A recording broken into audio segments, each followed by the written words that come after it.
পরোটা বা লুচির স্বাদটা বদলে একটু অন্যরকম করে বানালে কেমন হয় ভাবতে ভাবতেই ঘরে ছিল পনির। আর এই পনিরের সাথে সামান্য কিছু মশলা দিয়ে বানিয়ে ফেললাম ঝাল ঝাল পনির মশলা পরোটা। খেতে কিন্তু বেশ লেগেছিল। চলুন দেখে নিই আজকের রেসিপিটা। নমস্কার বন্ধুরা, আমি জলি ভাই বোনের হেসেল ঘরে সবাইকে স্বাগত। আজ আমি চলে এসেছি আবার একটা নতুন স্বাদের রেসিপি নিয়ে। ভিডিওটি কেউ স্কিপ করবেন না, পুরো ভিডিওটি দেখার জন্য অনুরোধ। পনির মশলা পরোটা বানানোর জন্য আমি এখানে 75 গ্রাম ময়দা নিয়েছি, 75 গ্রাম আটা নিয়েছি। চাইলে এটা পুরোটাই ময়দার বা পুরোটাই আটার বানাতে পারে। আর নিয়েছি 150 গ্রাম পনির। এবার একটা মিক্সিং বোল নিয়ে নিলাম, এর মধ্যে দিয়ে দিলাম ময়দা, আটা, স্বাদ মতো লবণ, চিনি, জিরে ও ধনে গুঁড়ো হাফ চামচের একটু কম, 2 চামচ সাদা তেল। সব উপকরণের সাথে ময়দা এবং আটাটা ভালোভাবে ময়ান দিয়ে নেব। আটা এবং ময়দাটা ভালোভাবে ময়ান দেওয়া হয়ে গেছে। এখন আমি এর মধ্যে দিয়ে দেবো পনিরটা। আমি এখানে গ্রেটারের সাহায্যে গ্রেট করে দেবো, চাইলে আপনারা হাতেও ভেঙে দিতে পারেন। গ্রেট করে দিলে তাহলে পনিরটা ভালোভাবে ভেঙে যাবে, দলা থাকবে না। পনিরটা সব গ্রেট করা হয়ে গেছে। এখন এর মধ্যে দিয়ে দেব হাফ চামচ চিলি ফ্লেক্স, হাফ চামচ কাঁচা লঙ্কা কুচি, 2 চামচ ধনেপাতা কুচি।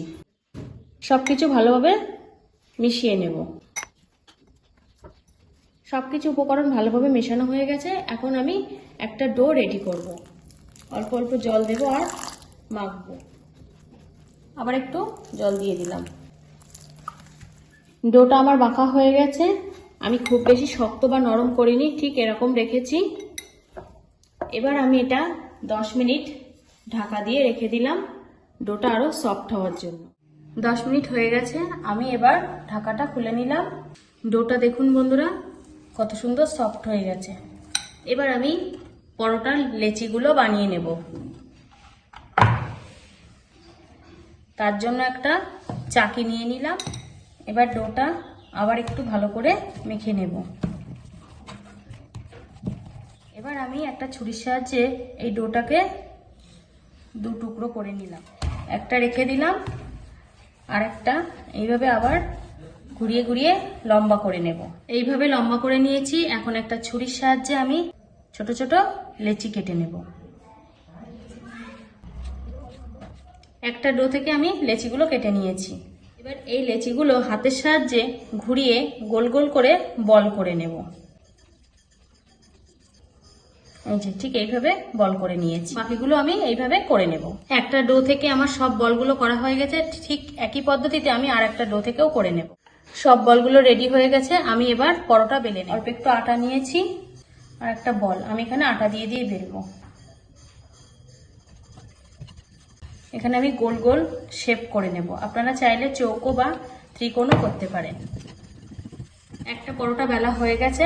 এইভাবে আমি বাকিগুলো বেলে নেব। সবকটা পরোটা রেডি হয়ে গেছে। এখন আবার এগুলো আমি ভেজে নেব। এদিকে আমি গ্যাসে কড়াইতে তেল গরম করতে দিয়েছিলাম, তেলটা গরমও হয়ে গেছে। এখন আমি এক এক করে পরোটাগুলো দিয়ে দেব।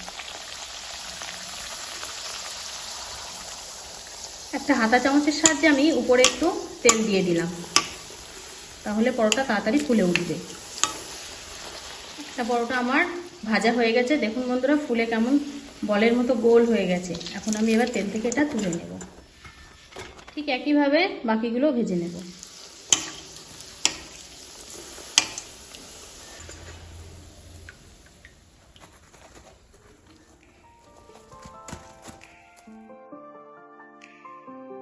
আজকের ভিডিওটি তাহলে এই পর্যন্ত। যে সকল নতুন বন্ধু আমার নতুন ইউটিউব চ্যানেল থেকে দেখছেন তারা অবশ্যই চ্যানেলটিকে সাবস্ক্রাইব করে দেবেন।